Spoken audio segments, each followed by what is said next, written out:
Rien de plus, en vérité. Ne me parle pas sur ce ton.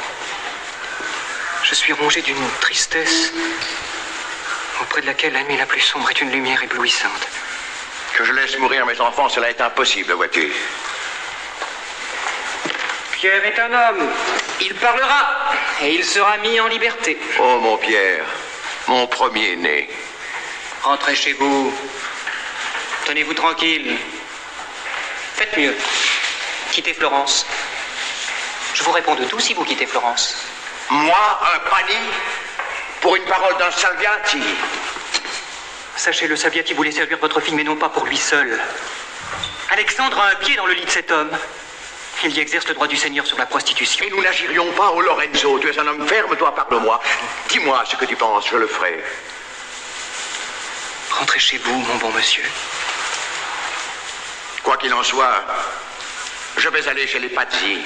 Là sont 50 jeunes gens, tous déterminés. Nous verrons, rien n'est encore fait. Que les Médicis prennent garde à eux. Aussi bien, je vais chez les Pazzi. J'y allais avec Pierre, quand on l'a arrêté. Il y a plusieurs démons, Philippe. Celui qui te tente en ce moment n'est pas le moins à craindre de tous. Que veux-tu dire? Prends-y garde. C'est un démon plus beau que Gabriel. Une seule fois dans ma vie, je l'ai vu traverser les cieux. J'étais courbé sur mes livres.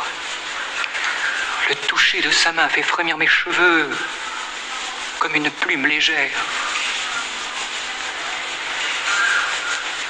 Que je l'ai écouté ou non, n'en parlons pas. Je ne te comprends qu'avec peine, mais je ne sais pourquoi. J'ai peur de te comprendre. N'avez-vous dans la tête que cela? Délivrez vos fils? Mettez la main sur la conscience. Quelque autre pensée plus vaste, plus terrible, ne vous entraîne-t-elle pas comme un chariot étourdissant au milieu de cette jeunesse? Eh bien oui. Que l'injustice faite à ma famille soit le signal de la liberté. Pour moi et pour tous, j'irai. Prends garde à toi, Philippe. Tu as pensé au bonheur de l'humanité. Que veut dire ceci?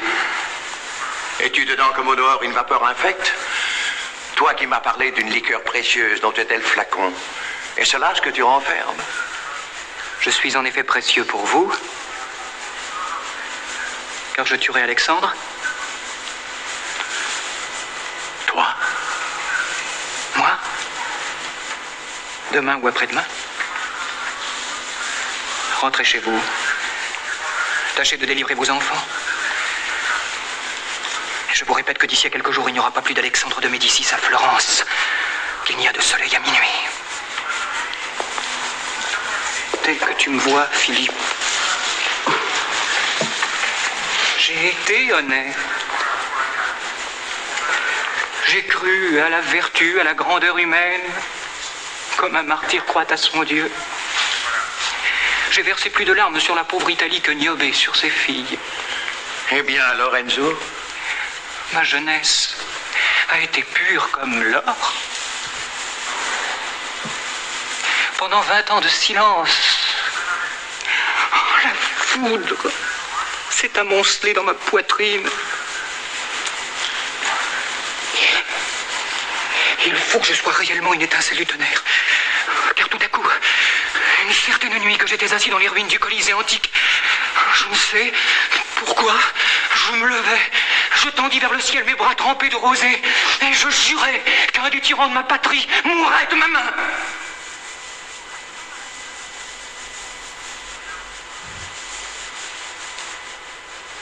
Peut-être est-ce là ce qu'on éprouve quand on devient amoureux. J'ai toujours eu confiance en toi. Et cependant, je crois rêver. Moi aussi. J'étais heureux alors. J'avais le cœur, les mains tranquilles. Mon nom m'appelait au trône. Les hommes ne m'avaient fait ni bien ni mal. Mais j'étais bon. Et pour mon malheur éternel, j'ai voulu être grand. Que te dirais-je de plus? Tous les Césars du monde me faisaient penser à Brutus. L'orgueil de la vertu est un noble orgueil. Pourquoi t'en défendrais-tu? Non, tu ne sauras jamais, à moins d'être fou, de quelle nature est la pensée qui m'a travaillé. Le jour où j'ai commencé à vivre avec cette idée, il faut que je sois un Brutus. Tu m'étonnes de plus en plus. J'ai voulu d'abord tuer Clémence VII. Je n'ai pu le faire parce qu'on m'a banni de Rome avant le temps. J'ai recommencé mon ouvrage avec Alexandre. Je voulais agir seul, sans le secours d'aucun homme. Je travaillais pour l'humanité. Je voulais arriver à l'homme, me prendre corps à corps avec la tyrannie vivante, la tuer, porter mon épée sanglante sur la tribune et laisser la fumée du sang d'Alexandre monter au nez des harangueurs pour réchauffer leur cervelle en poulet. Quelle tête de fer as-tu, l'ami? Quelle tête de fer? La tâche que je m'imposais était rude avec Alexandre. Florence était comme aujourd'hui, noyée de vin et de sang. L'empereur et le pape avaient fait un duc d'un garçon bouché. Pour plaire à mon cousin, il fallait arriver à lui porté par les larmes des familles. Pour devenir son ami et acquérir sa confiance, il fallait baiser sur ses lèvres épaisses tous les restes de ses orgies.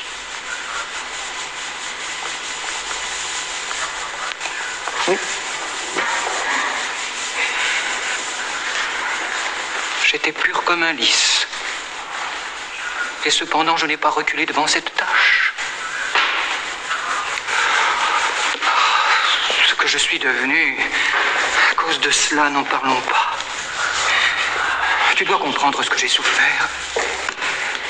Il y a des blessures dont on ne lève pas l'appareil impunément. Je suis devenu vicieux, lâche, un objet de honte, d'opprobre. Qu'importe.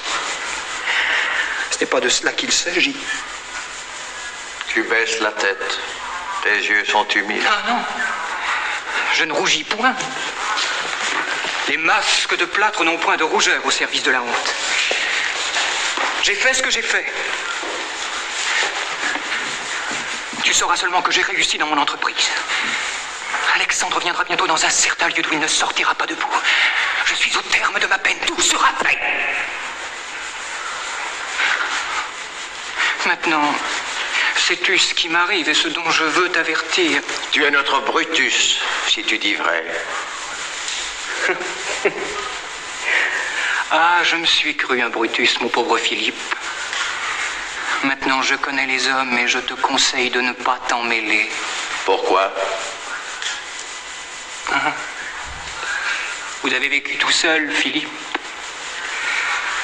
Pareil, à un fanal éclatant, vous êtes resté immobile au bord de l'océan des hommes. Mais moi, pendant ce temps-là, j'ai plongé. Je me suis enfoncé dans cette mer houleuse de la vie. J'en ai parcouru toutes les profondeurs couvertes de ma cloche de verre. Tandis que vous admiriez la surface, moi j'ai vu les débris des naufrages, les ossements, les léviathans. Ta tristesse me fend le cœur. C'est parce que je vous vois tel que j'ai été, sur le point de faire ce que j'ai fait, que je vous parle ainsi. Oh, je ne méprise point les hommes, le tort des historiens et des livres est de nous les montrer différents de ce qu'ils sont, voilà mon avis, Philippe. S'il s'agit de tenter quelque chose pour eux, je te conseille plutôt de te couper les bras, car tu ne seras pas longtemps à t'apercevoir qu'il n'y a que toi qui en es. Arrête. Ne brise pas comme un roseau mon bâton de vieillesse. Je crois à tout ce que tu appelles des rêves. Je crois à la vertu, à la pudeur et à la liberté. Et me voilà dans la rue, moi! Lorenzaccio! Et les enfants ne me jettent pas de la boue.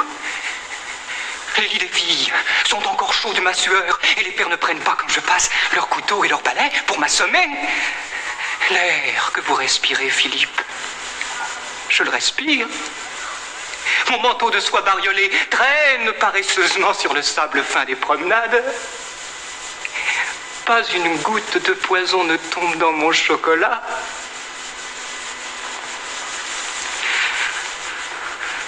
Que dis-je? Oh, Philippe, les mères pauvres soulèvent honteusement le voile de leurs filles et me laissent voir leur beauté avec un sourire plus vil que le baiser de Judas. Tandis que moi, pinçant le menton de la petite, je serre les poings de rage en remuant dans ma poche 4 ou 5 méchantes pièces d'or. Que le tentateur ne méprise pas le faible. Pourquoi tenter lorsque l'on doute? Suis-je un Satan?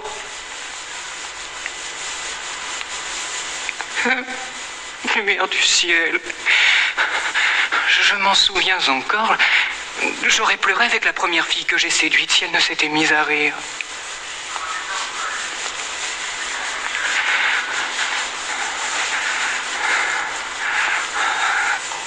Si tu n'as vu que le mal, je te plains. Mais je ne puis te croire. Le mal existe, mais non pas sans le bien. Comme l'ombre existe, mais non sans la lumière. Tu ne veux voir en moi qu'un mépriseur d'hommes. C'est me faire injure. Je sais parfaitement qu'il y en a de bons, mais que font-ils? Comment agissent-ils? À quoi servent-ils? Tout ce que j'ai à voir, moi, c'est que je suis perdu. Et que les hommes n'en profiteront pas plus qu'ils ne me comprendront. Pauvre enfant, tu me navres le cœur. Mais si tu es honnête, quand tu auras délivré ta patrie, tu le redeviendras. Toutes les maladies se guérissent. Et le vice est une maladie. Mais trop tard. Je me suis fait à mon métier. Le vice a été pour moi un vêtement. Maintenant, il est collé à ma peau. Je suis vraiment un ruffian. Brutus a fait le fou pour tuer Tarquin. Et ce qui m'étonne, en lui, c'est qu'il n'y ait pas laissé toute sa raison. Si je te croyais, il me semble que le ciel s'obscurcirait pour toujours et que ma vieillesse serait condamnée à marcher à tâtons. Mon intention est d'en appeler au peuple, mais d'agir ouvertement. Prends garde à toi, Philippe. Je crois à l'honnêteté des républicains. Je te fais une gageure. Je vais tuer Alexandre. Une fois mon coup fait, si les républicains se comportent comme ils le doivent, il leur sera facile d'établir une république. La plus belle qui ait jamais fleuri sur la terre, qu'ils aient pour eux le peuple, et tout est dit. Je te gage que ni eux ni le peuple ne feront rien. Tout ce que je te demande, c'est de ne pas t'en mêler. Parle si tu veux, mais prends garde à tes paroles et encore plus à tes actions. Laisse-moi faire mon coup. Toi, tu as les mains pures. Et moi, je n'ai rien à perdre. Et pourquoi tueras-tu le duc, si tu as des idées pareilles? Pourquoi? Tu le demandes? Si tu crois que ce meurtre est inutile à ta patrie, pourquoi le commets-tu? Tu me demandes cela en face? Mais regarde-moi un peu. J'ai été beau, tranquille, vertueux. Quel abîme tu m'ouvres. Tu me demandes pourquoi je tue Alexandre? Mais songes-tu que ce meurtre, c'est tout ce qui me reste de ma vertu? Songes-tu que je glisse depuis 2 ans sur un mur taillé à pic et que ce meurtre est le seul brin d'herbe où j'ai pu cramponner mes ongles? Et crois-tu donc que je n'ai plus d'orgueil? Parce que je n'ai plus de honte? Et veux-tu que je laisse mourir en silence l'énigme de ma vie? Oui.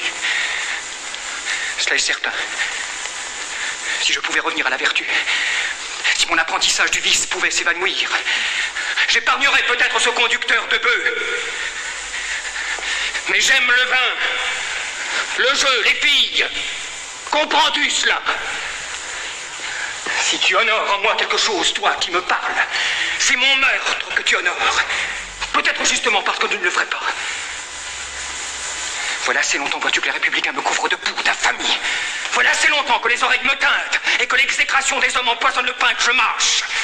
J'en ai assez d'entendre brailler en plein vent le bavardage humain. Il faut que le monde sache un peu qui je suis et qui il est.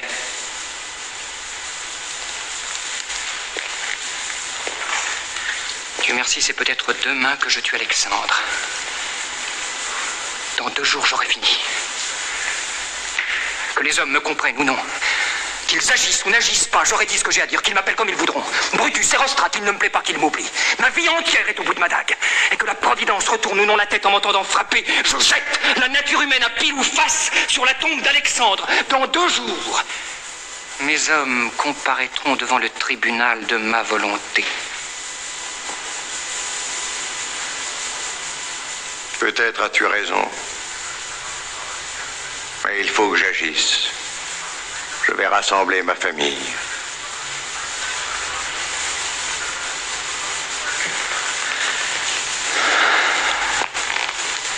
Comme tu voudras.